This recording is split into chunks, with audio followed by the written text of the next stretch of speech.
How would you like a 15% discount to my daily email, the stack of stuff, the show notes, discounts to the conference, all of that? All you need to do is text the word show to 33777. You'll get the annual subscription with a 15% discount to my daily email. You'll get the stack of stuff, the links to the show notes, discounts to the conference, and so much more.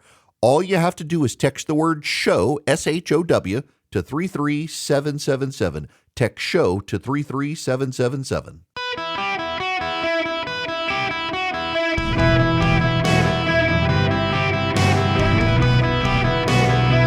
Welcome to the Eric Erickson Show podcast, Hour 1.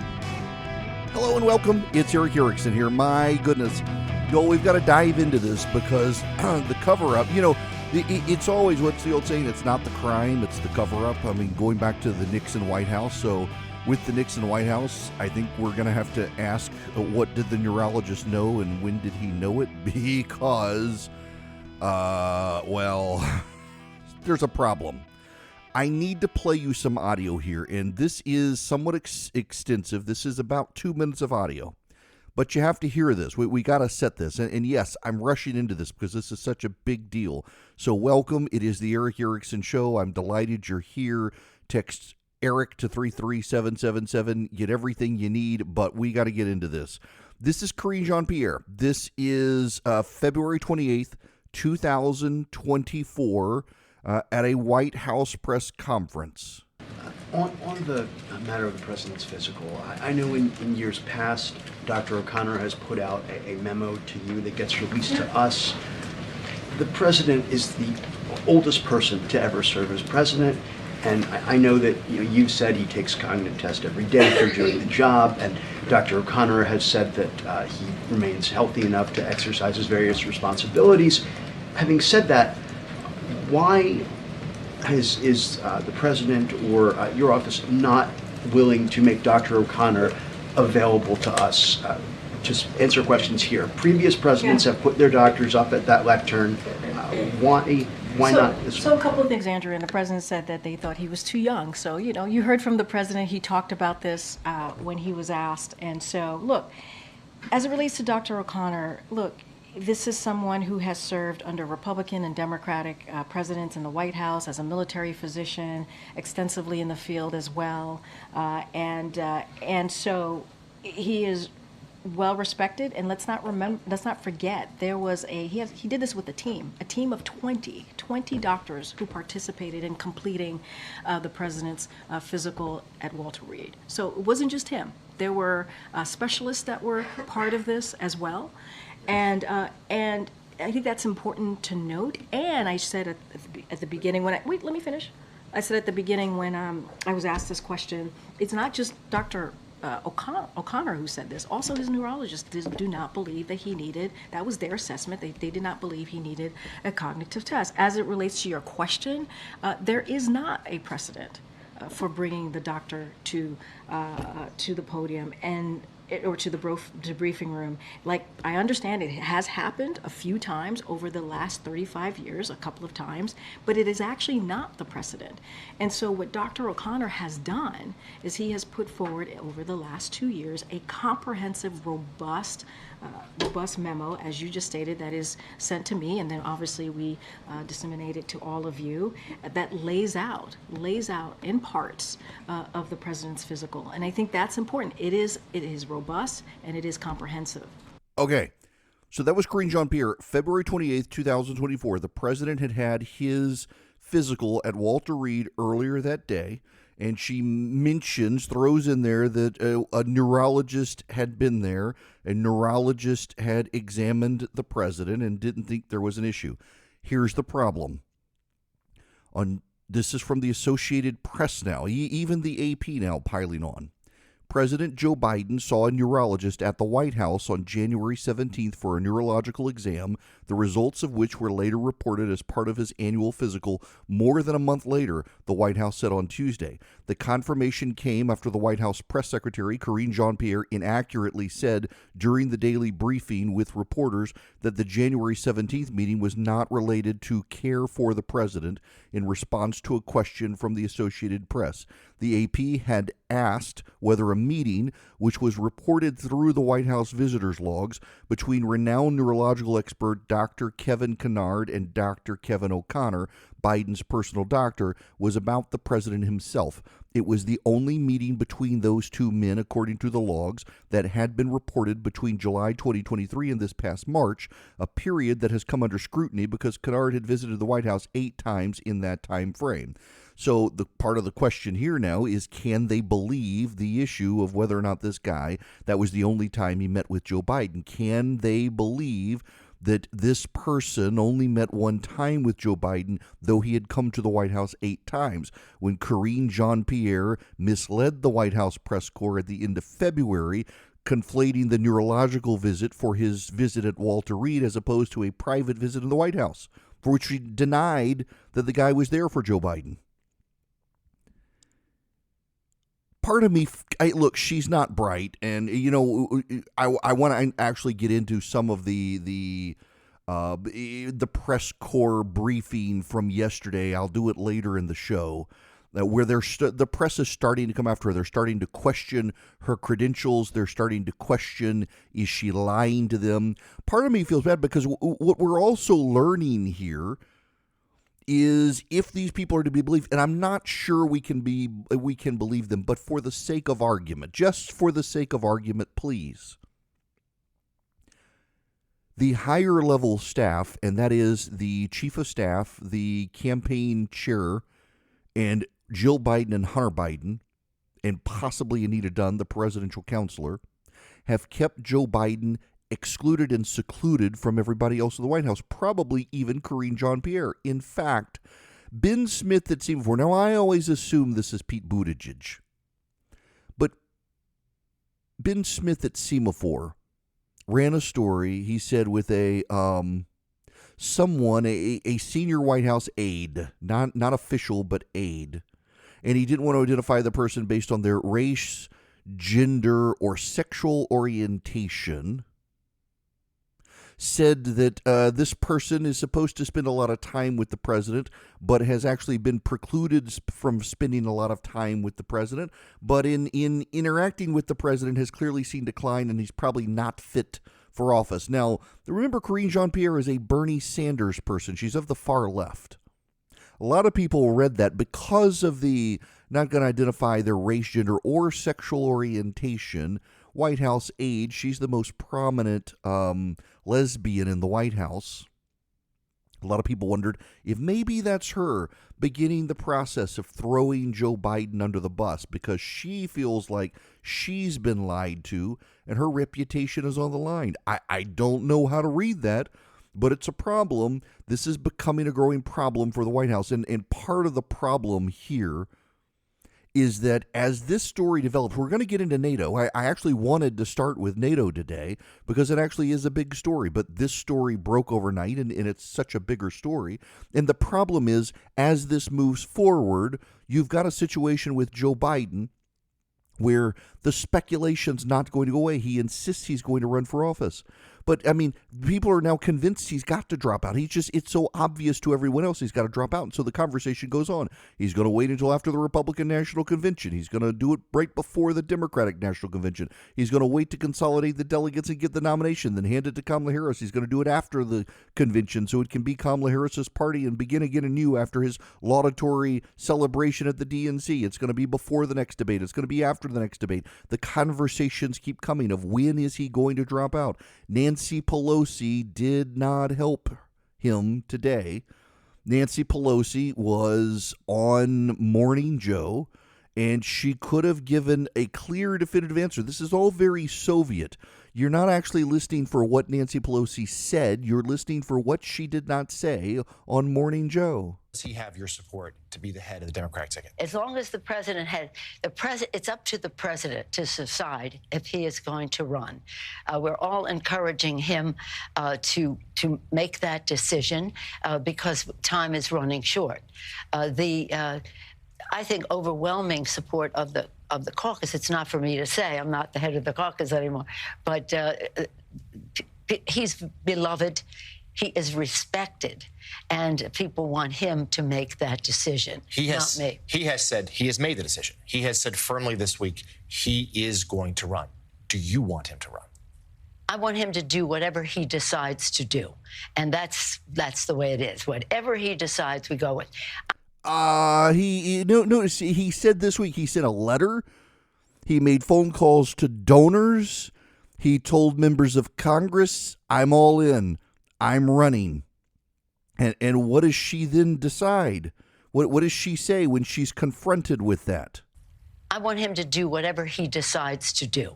Whatever he decides to do. She didn't say that she would support him. She didn't even acknowledge that he said he's running. And that's Nancy Pelosi. She's not dumb. You may not like her, but she's not dumb. And for Nancy Pelosi to go on national television and not say, "I am supporting Joe Biden. He's all in. I'm behind him." And instead go to, I want him to decide. I want him to do whatever he decides he wants to do. Well, he's already said he's running. What do you want? Well, I want him to decide what he wants to do. There's a level of criminology that you have to go through here. Back in the Soviet days, you would listen to what people in the Soviet Union said, and you would try to discern what they were not saying by what they said, because they couldn't be open or they'd eat a bullet. So you had to hear, what are they not saying in this? Nancy Pelosi is not saying Joe Biden is running for president. Nancy Pelosi is essentially saying we're still in private trying to talk to him, and that is part of the point. They're trying to convince him privately, but Joe Biden doesn't want to be convinced. Joe Biden thinks he's all in. Now it's obvious to everyone he can't do this. It's obvious to everyone the race is shifting dramatically against him. It's obvious to everyone he needs to not do this. They've bungled the neurology story. They've created more headache for themselves. And you know what's remarkable here? This is actually probably the most remarkable thing in my mind. In all candor, in all honesty, not being funny here. The most remarkable thing here is that you're not hearing conversations among Democrats of, we need a campaign shakeup. Because typically in these situations, whether it was with George H.W. Bush, whether it was Ronald Reagan in 1984, whether it was Bob Dole in 1996, whether it was John McCain or Mitt Romney, even Barack Obama in 2012, when he seemed to be falling behind a little bit, or Hillary Clinton in 2016. There were conversations about the campaign needs to be shaken up, the campaign needs to be waken up, the campaign needs new people, the campaign needs new blood, the campaign needs something. No Democrat is saying that, and that's kind of a tacit admission that it's not the campaign, it's the candidate. You can't say the campaign needs a shakeup when you know it's the candidate, and it doesn't matter what campaign you have. Although I would say, as an outsider, the number of tactical and strategic mistakes the campaign has made, that's not Joe Biden. Like, for example, they had him on stage at an event the other day, and someone held up a sign and said, essentially, "Step aside, Joe." That should not have happened. The person clearly was hiding it. It was all folded up, and it was "Step aside, Joe." The campaign should have vetted that, should not have had that happen. Those sorts of mistakes suggest there are problems with the campaign, but overall, everybody kind of knows this is not a real problem with the campaign. This is a problem with Joe Biden. And that Nancy Pelosi is on television now saying, I'm going to let him decide. I want him to do what he decides. Well, he's decided. Well, I'm going to let him decide. That's not an "I'm with Joe and want him to run." That's we need to privately convince him to get out. We can't do it publicly or it's going to blow up in our face. And when you have the White House press secretary now clearly having participated knowingly or not in a cover-up about a neurological visit to the White House, when everyone is seizing on the Parkinson's story and does he have Parkinson's, y'all, this is not good for Joe Biden. It's not really sustainable, except it is, because right now he has the money. And the donors say they're not going to contribute anymore, but he's got $200 million in the bank right now. If he refuses to go away, they're going to have to step up because they're going to want to mitigate Donald Trump's wins. And right now, even in New York, they're starting to say, this isn't good in New York. Now, Donald Trump's not going to win New York, but it means Joe Biden's going to have to deploy more resources. This is all bad for the Democrats. I am here for it. Welcome back. It is Eric Erickson. Yes, between book reading, it's going well. I'm hoping I might be done this evening. I sure hope so, because I would love to, go home. And I've been in a hotel all week. I'm tired. I'd like to go home and see my family. But in any event, okay, the RNC put together this montage, and it's so great. I just got to play this for you. This is our president. And yes, he is our president, but come on. I was sort of raised in the Puerto Rican community. I had a very close relationship with the Greek American community, for real. I am Joe Bidenopoulos. I grew up in a heavily Irish Catholic community in Scranton, Pennsylvania, and a heavily Italian Polish community. When I say I got raised in the black church, he knows I'm not kidding. The Persian culture is amazing. As a student of the Persian culture, I probably went to shul more than many of you. I come out of the black community. The background of my family is Irish American, not fundamentally unlike the Palestinian people. I, you might say, raised in the synagogues of my state. Everybody in town was either Polish or Italian. I grew up feeling self-conscious. My name didn't end in an SKI. I was raised in a neighborhood where I felt self-conscious. My name didn't end in O. That's kind of how I was raised, like so many Americans of Irish heritage. In HBCU in your home state, Mr. President. Let me tell you, forget about it. That's right. That's where I got raised, man. Just like rabbis, synagogues, and Jewish community centers in your hometowns, and that's the tradition I got raised. Hard-working people, the middle class, the neighborhoods I got raised in. I was raised on GM. I was raised by Danny Inouye. I was raised by a righteous Christian. I got raised on automobiles. This is the President of the United States of America, who apparently has been raised in every possible ethnicity. That's just embarrassing. Man, as he would say. That really is embarrassing. Okay, when we come back, George Stephanopoulos was ambushed on the streets of New York City and was asked what he really thought about Joe Biden. I have the audio for you, released by TMZ, and we got to get into NATO. But first, I got to tell you about the Eden Pure Thunderstorm 3-pack. It's on sale now, EdenPureDeals.com. You go to EdenPureDeals.com, you put in the discount code ERIC3, ERICK3, the number 3, not the word 3. You get 3 of them. It's an air purifier, so it gets rid of the dust, it gets rid of the pollen. It's filterless, so you don't have to get a filter subscription. It just works with electrostatic plates. You can wipe it out on occasion. You can hold it in the palm of your hand. You can put it in your travel bag. It's powered by USB or by plugging it into the wall. So it's highly portable, in other words. And then where it really shines, the way I use it, it's an odor eliminator. So it gets rid of litter box odors, pet odors, smoke odors, frying odors, musty odors. It wipes out those odors. I've stayed in hotel rooms that had fireplaces in them, and the hotel used them in the room to get rid of the smoky odor. They work. They really do work. I travel with one. I've got one in this hotel. Haven't had to use it. It's a great hotel. But I've used them in rental cars before. Had to plug them into the USB outlet in the car to get rid of someone had smoked in the car. They just work. You can get 3 of them for less than $200 and save $200 at EdenPureDeals.com. Eden like the Garden of Eden, pure as the driven snow. EdenPureDeals.com. The discount code ERIC3, ERICK3. Welcome back. It is Eric Erickson here. The phone number, 877-973-7425. Yes, still doing the audiobook reading. You should buy the hardback of my book. More importantly, I hope you'll consider coming to the gathering. It's August 8th through the 10th in Atlanta at the Grand Hyatt in Buckhead. You can get tickets by texting the word ENGAGE to 33777. Now, who's coming? Mike Pence is going to be there. Glenn Youngkin is going to be there. Ron DeSantis is going to be there. Doug Ducey is going to be there. Brian Kemp is going to be there. Pete Ricketts is going to be there, the senator from Nebraska. We got several senators coming. Who are all the senators who are coming? Rick Scott from Florida is going to be there. We've got Congressman Chip Roy from Texas coming. Rich McCormick from Georgia coming.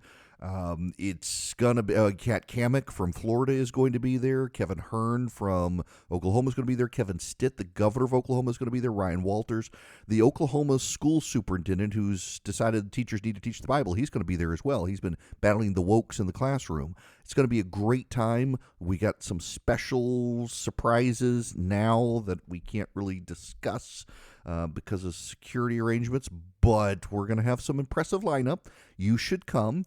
Text ENGAGE to 33777. Now, on the streets of New York yesterday, a TMZ person ambushed George Stephanopoulos. The audio, a little bit hard to hear, but just follow along. I'm going to play the audio. Hey, excuse me. Hey, how you doing?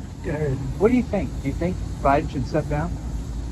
You talked to him more than anybody else have lately, and you could be honest. You don't think he can serve 4 more years? All right, that's an answer. That's right. George Stephanopoulos indicated no, he doesn't think the president can serve 4 more years, and Stephanopoulos has now confirmed he said it and that he should not have responded to the question. That's Stephanopoulos, who interviewed him, who did the big interview on ABC on Friday night, and Stephanopoulos says, having sat there with him for that lengthy conversation, that 30-minute conversation, that he's not fit to serve another 4 years as president of the United States. The drip, drip, drip continues, but nonetheless, Biden on stage at NATO giving a speech. Here, these 12 leaders gathered to make a sacred pledge to defend each other against aggression, provide their collective security, and to answer threats as one, because they knew to prevent future wars, to protect democracies, to lay the groundwork for lasting peace and prosperity, they needed a new approach. They needed to combine their strengths. They needed an alliance. And here they signed the Washington Treaty and created the North Atlantic Treaty Organization, the single greatest, most effective defensive alliance in the history of the world. That's Joe Biden speaking at the NATO event. One more small one. The United States will make sure that when we export critical air defense interceptors, Ukraine goes to the front of the line.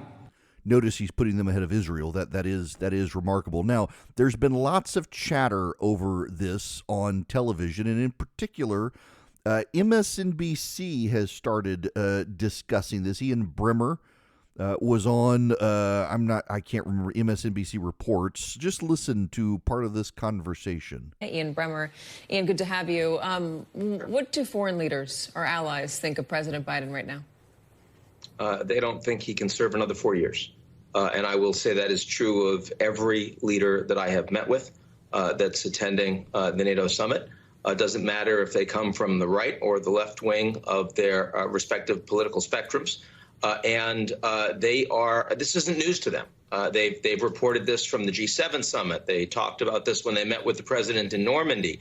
It's not that they don't like him. In fact, they're deeply concerned. NATO allies, more than other countries around the world, very concerned about what it would mean if Trump were to become president, given his stated policies on Russia, Ukraine, and on NATO, and on the European Union. So, I mean, it's not like they're saying, we don't like Biden, we want him to go. They just don't think he's up to it. They increasingly think he's going to lose. And so what they're asking is, what's the state of play? What's going to happen? Is he going to step down? Who's going to make him do it? If he does step down, who's going to be there? I mean, this has become, you'd think it would be all about Ukraine and all about NATO. But, I mean, the reality is the United States is the linchpin of NATO. And if they can't count on the U.S., they've got a very serious problem. That's happening on MSNBC. That's happening on MSNBC, the preferred network of the White House. This also, Michael Crowley on MSNBC. Listen to part of this conversation. Let me bring Michael Crowley into this conversation. Michael Crowley, these are always international news events. This one has an added layer of keen interest among domestic audiences who may not normally tune in for a speech to NATO leaders. Your thoughts on what's gone into this speech tonight? Well, Nicole, thanks for having me.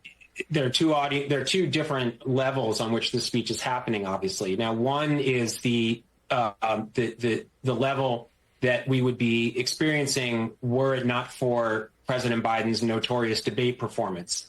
And I think the really core messages there are, number one, showing that NATO is strong and unified. And it's largely a message to Vladimir Putin saying that you think you can grind down Ukraine, you think you can wait out the West, you think that time is on your side, but it's not. Our resolve is not faltering. Our unity is solid. We're coming up with more and more resources for Ukraine, and we're not giving up. At the same time, I believe Matt's boss, Secretary of State Antony Blinken, has said in the last couple of days, it's also an opportunity to try to explain to citizens of NATO countries what their money is paying for, why NATO is important, and what it is achieving, the kind of security that it's providing, and the defense of some of the values you've been talking about earlier. And also, he goes on to say, the clip is pretty long there, but he goes on to say that NATO diplomats and leaders also want to know, can Joe Biden get reelected? They are worried about whether or not Joe Biden can get reelected. And I don't blame them for being concerned about that. And the problem that they also have now are the mixed messages Joe Biden is getting. Now, here's something you obviously need to know, and you probably intuitively already understand this, but it's worth me saying. What we're hearing in public versus what's being said in private are two different things. There are a lot of Democrats going on television, including MSNBC, saying, I stand by President Biden. President Biden's the nominee. He's my guy, rah, rah. And behind the scenes, they're like, oh, holy blankety blank, what are we going to do? They don't want to seem disloyal on national television, while at the same time, they're starting to freak out about the behind-the-scenes issues, because there are big issues related to Biden. There are serious implications here across the board for Joe Biden, for the White House, for everything the Democratic agenda has when they believe that Donald Trump is an existential threat to democracy and Joe Biden is now standing in the way. It's just kind of remarkable. But when you have this circling the wagon, so Mika Brzezinski this morning on MSNBC, yesterday I played you the clip. She was annoyed at the New York Times that they didn't go when they went after Joe Biden and suggested he needs to leave. That they could have implicated Trump as well, and now she's annoyed with Zeke Emanuel, who is the Obama administration what healthcare czar or whatever. Welcome back. As questions continue to swirl around President Biden's neurological health stemming from that debate performance 2 weeks ago, one doctor is saying age is not the issue. Former Obama White House advisor for health policy, vice provost for global initiatives at the University of Pennsylvania, Dr. Zeke Emanuel, has a new article for The Atlantic entitled, "There Are Exceptionally Sharp Octogenarians. Biden Isn't One." He writes in part, quote, "The White House and the Biden campaign have suggested that the president's problems at the debate stemmed from an exhausting travel schedule and a cold. Such explanations do not inspire confidence. Yes, it's common for elderly people to bounce back more slowly from stressors. But even if jet lag and illness exacerbated normal cognitive limitations, said limitations remain, ready to surface again. And who knows when the next life and death decision will need to be made. Crises don't wait patiently for presidents to be fully prepared. Someone whose cognitive competencies can be compromised as badly as Biden's were by routine travel and a mere cold may be able to live a normal life, but they'd be hard-pressed to endure the rigors of negotiating with Congress or a foreign leader, much less making multiple rapid decisions when some future domestic or global disaster emerges." And I should point out that President Biden is right now at the NATO summit hosting it. And Zeke joins us now, along with NBC News medical contributor Dr. Vin Gupta. She's so not happy by that. You could tell it in her voice. And then she starts going through Biden's travel list of all the places he's gone, and clearly he's got the stamina, and clearly he could do it, and why don't you shut up, and he's not getting out, and we need to beat Donald Trump, so why are you doing this? Notice Joe is nowhere to be seen anymore on his own self-titled Morning Joe program after calling for Biden to get out of the race, and Biden doesn't seem to be getting out of the race. Now, here's the thing. In all honesty, here's what's going to happen. They're going to circle the wagons. Paul Krugman released a tweet late last night saying essentially, I still think Biden should get out of the race, but I'm not going to say anything critical about him anymore because we need to beat Trump, and if he stays in, he's the one to do it, and we need to rally behind him. You've got this sort of inevitability taking over now because, as I said, behind the scenes, the conversations in Congress with these Democrats who came back yesterday is we got to get this guy out of the race. But also, there's no way to get him out of the race, and there's a growing concern he won't get out of the race, and so panic is setting in with these people. They really do think they might be stuck with him, and they really are worried about it if they are because of the implications of it. And now you got him at NATO. I'll play you some of the audio. It's kind of cutesy by half. You know, Biden always trips over his words, and people do that. George W. Bush did too, and there are some where he did. The problem is that when George W. Bush tripped over his words, people are like, George W. Bush. When Biden trips over his words now, people are like, is this the stutter or is this the Parkinson's? That's the problem. All of this just becomes self-perpetuating, and the story doesn't go away. And there's no way for Biden to make the story go away now because the media realizes in part they covered for him too much, and some of them really were played and lied to.